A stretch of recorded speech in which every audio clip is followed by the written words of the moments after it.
Merhaba arkadaşlar. Size bugün kış çayı demledim. İçindeki malzemelerim ıhlamur çayı, zeytin yaprağı, karanfil ve limon. Hem bu kış aylarında boğazlarınıza çok iyi gelecek. Covid'e de biliyorsunuz çok iyi geliyor. Bağışıklık sistemini güçlendiriyor.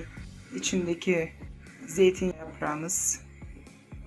Yaklaşık 3 bardak suyla ben kaynamış, fazla kaynatmıyorum, bir tık kaynatıyorum, altını kapatıyorum. Deneyin, mis gibi memnun kalacaksınız. Afiyet olsun. Ben şu an kendime bir bardak dolduruyorum arkadaşlar. Rengini isteyen içme kıvamına geldikten sonra bal da ilave edebilir. Ben sade tüketiyorum. Afiyet olsun.